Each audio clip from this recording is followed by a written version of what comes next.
ähli şagır äleminiň wepaly hyzmatkäri, pehim paýhasy ummany, mağtym ulup ragy. Midemez binalaryň peýmany ygtybary, pehim paýhasy ummany, mağtym ulup ragy. Gahrman arkadagymyzyň paýhasy ummanyndan.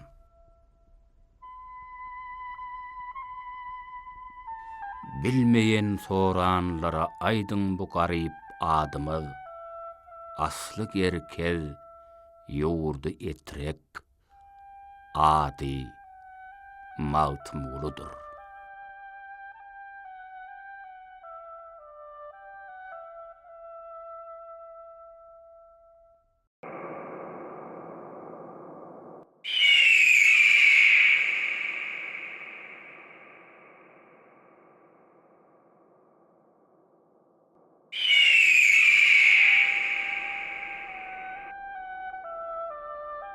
Türkmen nushuwy edebiýatynyň kämilleşmegine, baýlaşmagyna uly hyzmatlary bitiren, türkmen jemgyýetini kämillige urukdurjy ynsanperwerlik, watançylyk ruhly söz gudratyn döreden akyllar şahyrlarymyzyň birem mağtym ulup ragydyr.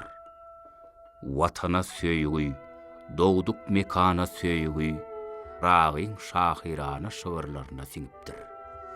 Goja zeminiň myhy, uçut gaýaly dağ gerçleriniň goýnuna yerleşýän, summar jülgüsinde mesken tutan gadymy gerkez obasy.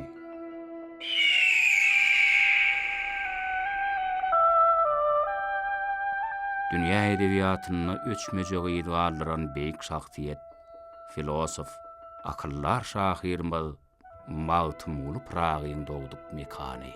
Ragyň ylham çeşmetiniň göz başy, şahyryň öz kalby deýin agras, ençeme asyrlaň syryny saklap, damy oturan kojaman dağlar, dürli öwüşgün bilen şillere bakýan çeşmeler, taryhyň köp ahwallarynyň şaýady bolan goja derekler, şahyryň joşup okan şygyrlarynyň görnijeme gedekler şaýady bolandylar.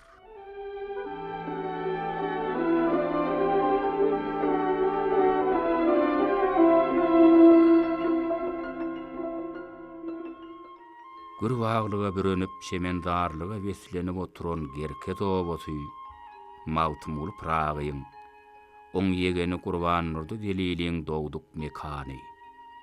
Bu gelim gidimli oba, şar ýanyndan gelýän her bir mehmanyň mağtym ulyň obadoşlary bilen söhbetdeş bolmak, ragyň şahyrana dünýäsine aralaşmak ýürek arzuwy. Şahyryň hormatyna döredilen muzey gerkez obasynyň merkezine bedeg berip otyr. Bu ýerde şahyryň ömrü, döredijiligi bilen baglanyşykly gymmatlyklar obadoşlar tarapyndan aýagly saklanýar. Mağtym ulyň hinnissandan uýasyz zebeýda getiren täsin çäýnegi bir ýere gelenleň ünsün çekýär. Bu täsin çäýnegi Pragyň ýegeni Gurban Nurdy deliliň ogly Muhammed Döwletiň maşgalasy hallece muzeýe berýär. Mağtym uly edebiýatda täzeçillik döredişi ýaly, dergärçilikde de ürän inçe uly ussat bolupdyr. Muzeýe giren madyňa ünsün çekýän zatlaryň biri şu gadymy ýüzük. Obadoşlarynyň aýtmaklaryna görä ol mağtym ulyň ýasan ýüzügi bolmaly. Täze tapynly mağtym ulyň ýasan ýüzügi muzeýe gelenleň ýakymly nazaryndan düşenok. Bu ýüzüň tapylmagynyň taryhy hem täsin. Ony şahyryň obadoşy Gurbangelli Bayramgelliýew gadymy kitabyň sahypalarynyň gatyndan tapyp, köp ýyllardan soň muzeýe sowgat berýär.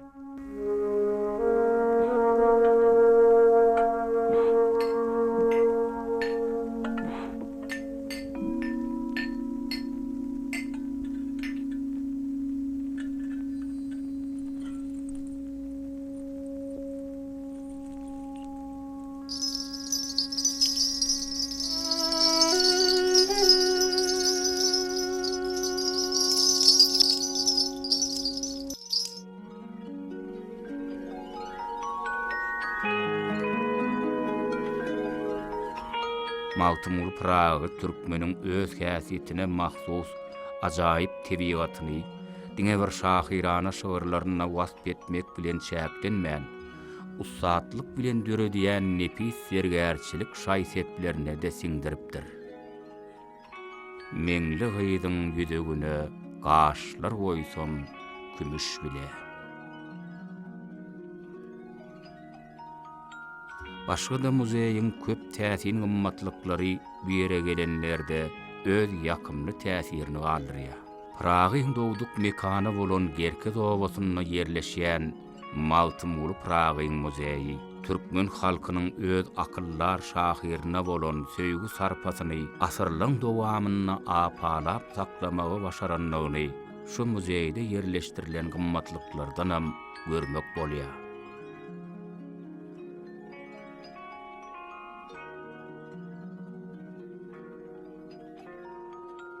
Şahyryň dowduk obasy Gerkez obasyna barýakan, oba taýak atmaral galanna sag egininde obany jehekläp uzalyp gidýän dağ gerişlerini üns bilen syňlan adam Pragyň keşbini ýatladýan şekili görüp bilýär. Misli tebigatyň özü şahyryň keşbini nesiller üçin ýadygär galdyrana meňdeýär.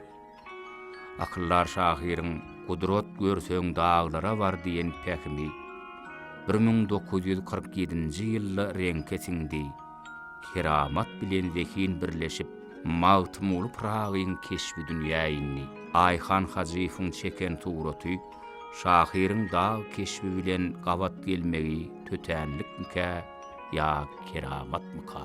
Keremesseň Kadir Allah dünýälikde adisler Gerkez obasynyň daş töweregini guruşa baran, asyrlaň taryhyna şaýat bolup dymy oturan dağ dereler, çeşme çaýly jülgödür dağlar, bili dağdanly uçuk gayalar, Şennir dagy, Sünt dagy, Hasar dagy, Ay dağlar, sowuk suwly çeşmeli, jülgöli meditli, Pragyň gadamy düşen ýerler. Olar häzirem bire gelýän her bir adamyň ruhyna üýtgeşik täsir edýär.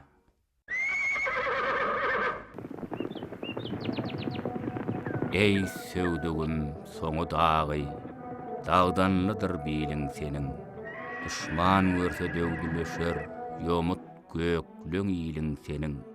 Keskin ýoluň geçer, gyzyl baýry gögün açar.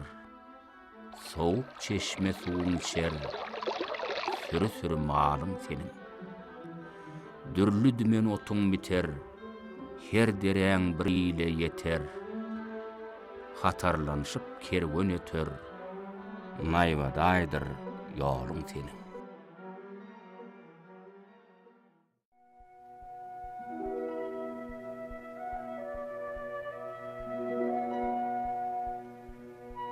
Mawtymul etrap merkezine barmankan 3-4 kilometr gün mataryna täsin ay dağlar garşalýar. Renkleri ak biri-birine meňdeş bolsalaram, belentli pesli sepleşik gidýän dağ görküşleri, ak maýadan düzülen düýe kerwenini ýatladýar. Bu dağlar täsin gözellikleri bilen görenleri haýran edýär. Depesinden aşak teýne çenli uzak gidýän çuň bolmadyk çukurjukly dağlar, hünärine ussat ýergäriň şaý seplere salan tämiz gaýtalanmajak nagyşlaryny ýada salýar. Bu dağlaryň kemale gelmegine entek alymda takyk maglumat ýok. Ýöne dağ bolup duran gasyna çalymdaş keşler olan üren gadymy ulak ýaşynyň barlygyndan habar berýär. Gözçen bilen hasaplasaň bu dağlar goja zeminiň henit süňňi bekemänke gaýnap çoğup çykýan patlawuklyň doňup galan keşbini ýatladýar. Ay dağlary gadymlygyna garamazdan öz gözelligini saklapdyrlar. Olaň başga ýanaşyk dağlardan tapawdy. Näçe asyr ýyllar geçenem bolsa şu mahala çenli üstünde ösümlükleň bitmeýänligi üren täsindir.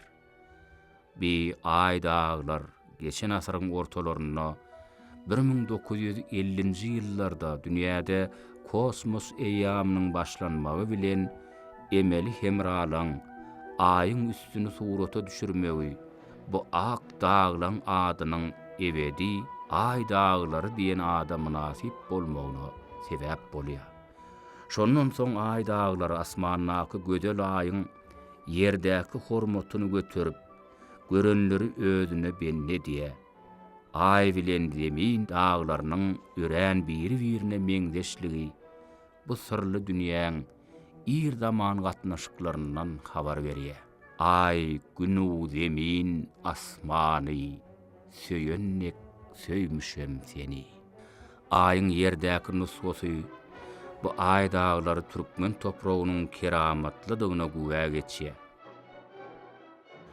Bu dağlar etrafa yetip barýakan, hoş geldiňiz ediz mehmanlar diýen mähirli çakylygy ýatladýan bolsa, mendiliňe ýola düşeňde ýol rawanlygy arzu edip, ýoluňyz ak bolsun diýen mehribanlyk bilen seni mendiliňe aşyrýar.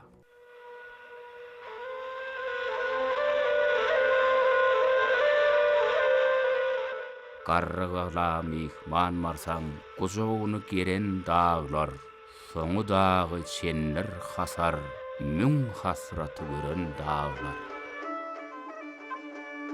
Garrygala mehman marsam, gojogyny geren dağlar, soňu dagy çenler hasar, müň hasraty gören dağlar.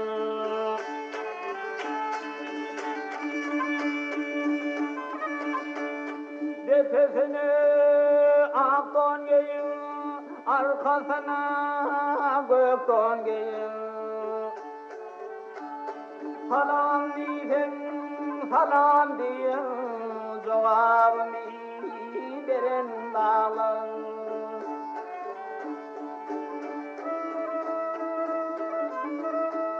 Başınızdan aylanayım, başınızdan aylanayım, başınızdan aylanayım. Başınızdan aylanayım, fırağını görün dağlar. Başınızdan aylanayım, başınızdan aylanayım, fırağını görün dağlar.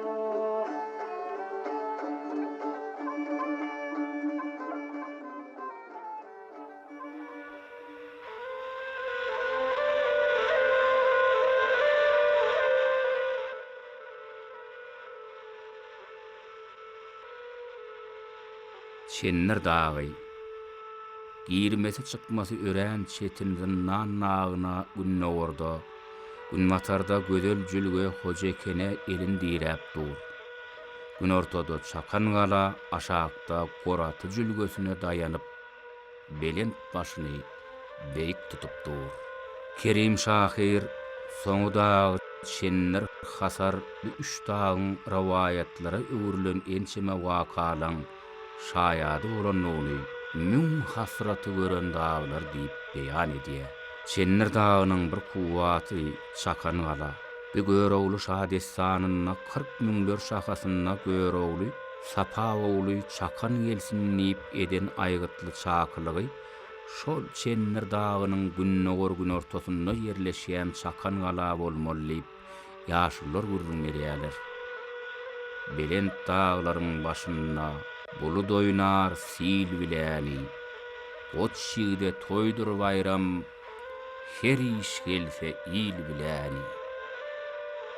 Maltmul atamyň ýene bir nazary düşen ýeri Hasar dağı. Şahyryň goşguda göwsünde gurmuş dükany, 360 pir mekany diýmegi, Meritli baba Merid adat çeşmesi bolmaly.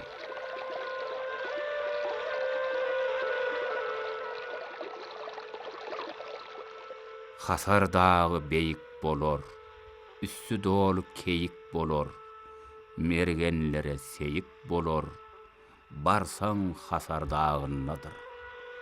Hasarın bardır töresi, görönün gider hevesi.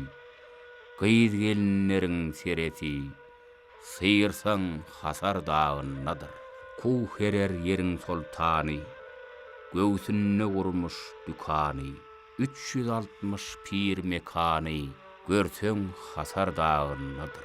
Mesken tutor çarvadarlar, yalçısına yatar marlar, deresinne biter barlar, tirsen hasar dağınnadır. Pelengler çarpınıp çıkan, boz marallar gıya bakan, serkemerdir derin dökön, görsen hasar dağınnadır. Maltım ulu dir bu dağı, yakıptır heserin dağı, ışk edip sapalı çağı, sürsen hasar dağındadır.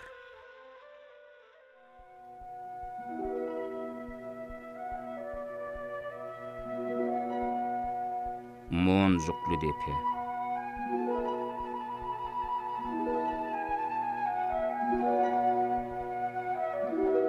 Bir Döwlet Mehmet Azadyň oğlu Maltymulu Pragyň özünden kiçi inisi Gaýrawlyň nebereleri Annurwan ahunyň mekany bolmaly.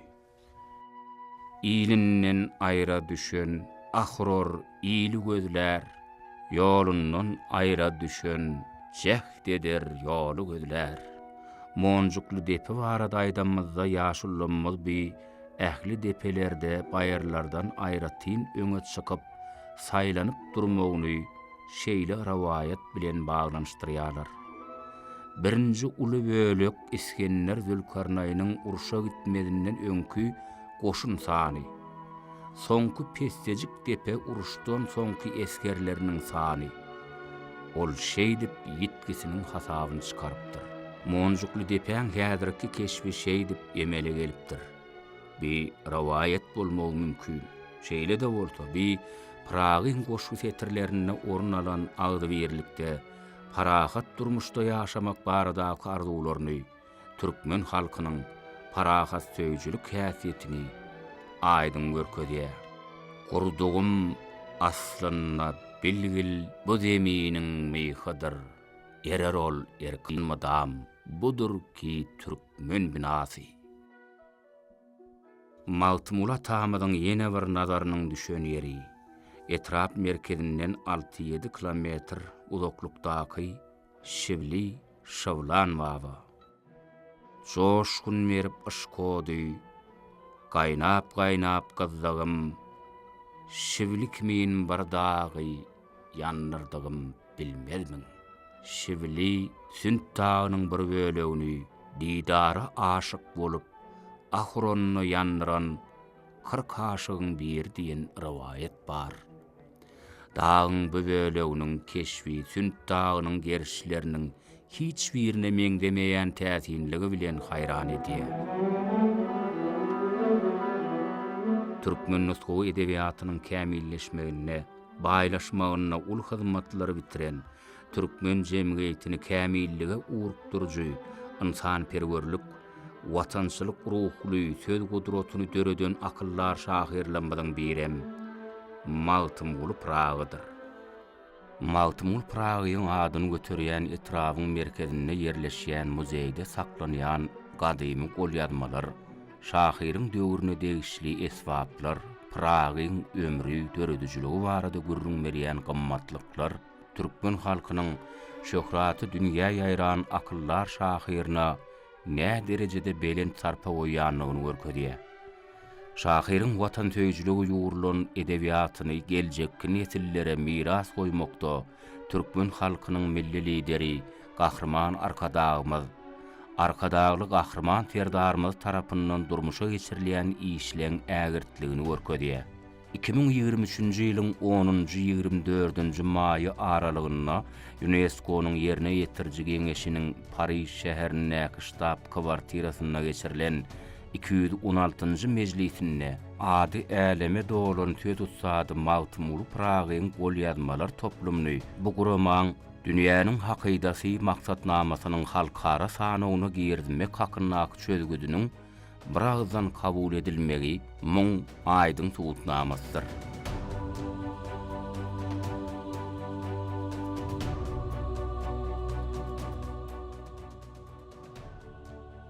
Magtymly Pragy türkmen halkynyň taryhynyň iň çylşyrymly döwründe ýaşan, agdybirlik, garaşsyzlyk, özbaşdyk döwlet gurmak ýaly beýik maksatlara öz döredijiligi bilen gulluk eden antanperwer şahyrdyr.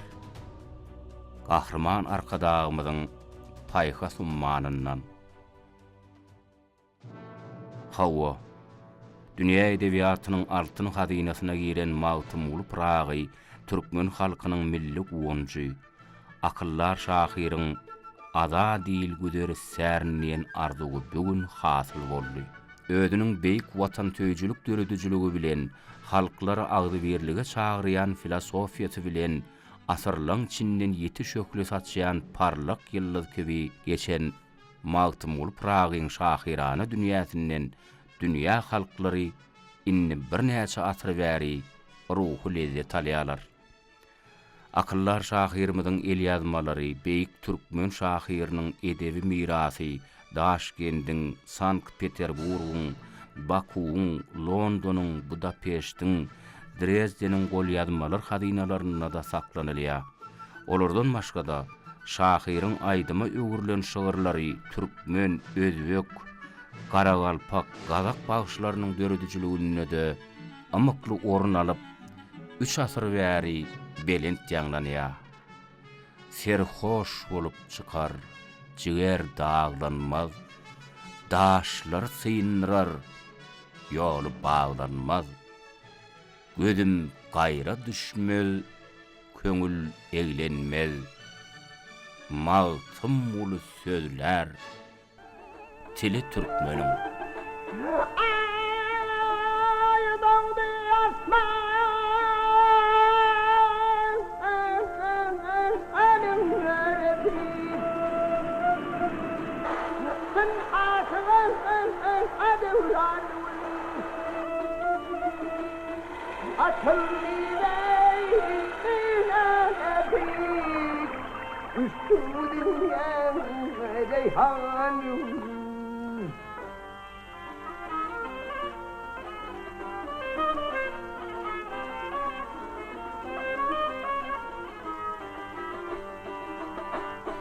Her haydan şeyda bilbil, Yavuşun atılım, yavuşun sorun. Aşık bolsun son iyat bil, maksud sana kurbanım.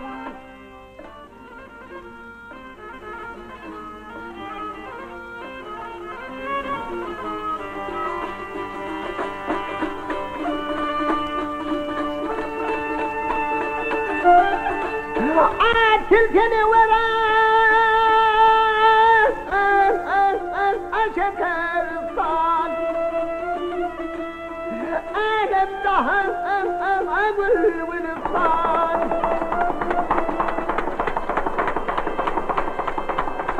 Koynum içi evi varsan O çiğipleri kurban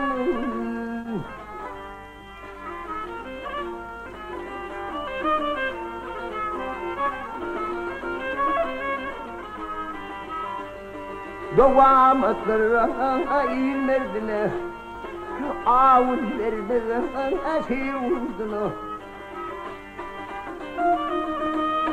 Hep aşıkların bir derdine Fırağıdan dermanım